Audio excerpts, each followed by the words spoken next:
Hi, Mike the MC, bringing another self-care video. Now the criticism of 244 of the Catechism from a non-Catholic perspective, from a secular one.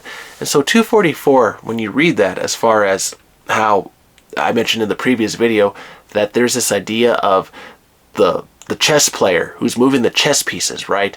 And okay, who's moving that chess piece around the board to conquer the opponent, right? The opponent recognizes that you have a strategy.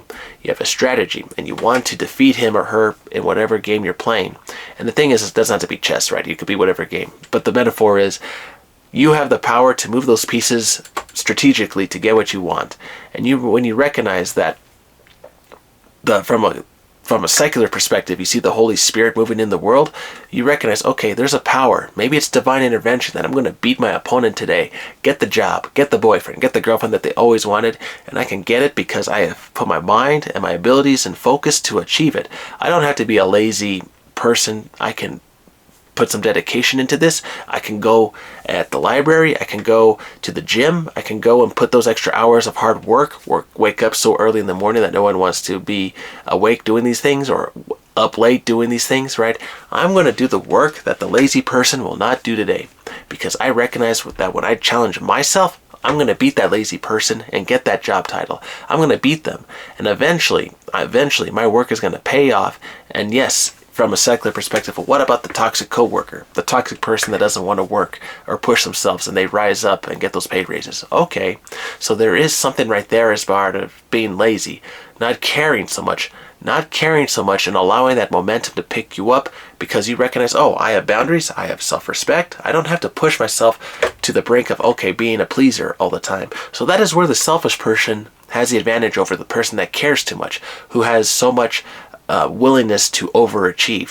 When the selfish person is kind of nonchalant and like, oh, okay, I can just rise up because I'm just awesome, I don't have to work so hard, right? I let my persona carry me through. All right, so how can you do that without being a jerk in front of other people? Do you have to be a jerk in front of others as far as riding that momentum, right? And divine intervention. Now think about it like this, from a secular perspective. When you are rising and you want to become something great, right? If you want to go this direction, do you want to inspire others to grow around you? Do you want them to grow around you and to become leaders in their own departments, their own rights? You think of football players and like, okay, maybe the quarterback is a great player. Is he picking up the receivers and the offensive line and the running backs to the next level by his abilities, right? With your abilities, are you willing to pick other people up? And so when you look at that from the Catechism, from a non-Catholic perspective, okay, you recognize that there's someone moving those chess pieces around. Am I willing to use the other pieces to the advantage of winning the game? Am I going to sacrifice, or am I going to value my team to the point where, okay, I'll take a few hits so that way the rest of us can rise and pick up and we can all win the game, because I recognize that by picking myself up, everyone else will rise up with me, right? Is that the kind of awareness that you recognize right now? Or maybe you're developing that, and in your work you recognize, okay, there are clients that I do not want to work with. There are businesses and office people I do not want to associate with. They're toxic. I don't want to work with these other people from across the town, the other countries, etc. I don't want to pick up that extra language. I don't want to do the hard work. I don't want to do these extra things because I'm just so lazy and I don't want to be up early or late, whatever. Recognize this. When you don't push yourself to achieve those things, you will accept the consequence of that choice you just made for yourself there, because you're now blaming the world around you. And so from a secular perspective, stop blaming and accept your responsibility, and accept that you can grow from your situations, right? There are times in my life where I want to give up and I hate other people. There are times where I want to switch plans and I want to do things, right? But the thing is, I have a perspective for myself, a selfish one, that I do want to achieve and become good at whatever I'm going to do in life. I want businesses, I want a wife, I want family and kids, etc., etc.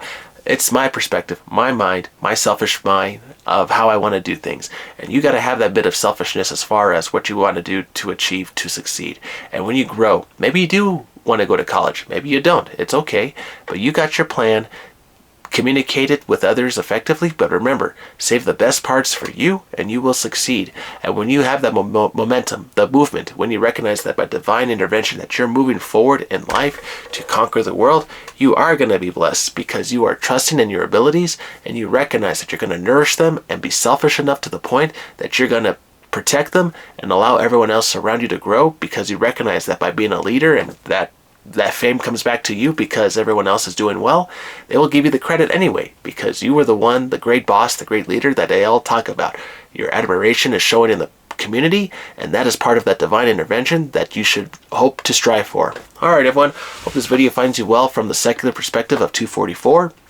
I hope this one motivates you to recognize, okay, that there is motivation and admiration. You can achieve it if you really work hard and you recognize, okay, I can be a little selfish and respect my boundaries and abilities with other people, and eventually everything will pick up because I valued myself and I did not put them to waste and I put them to good use.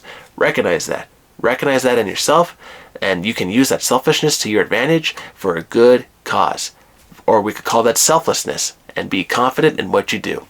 We could go with that on a good ending note. Alright everyone, hope this video finds you well. Take care. Have a good one.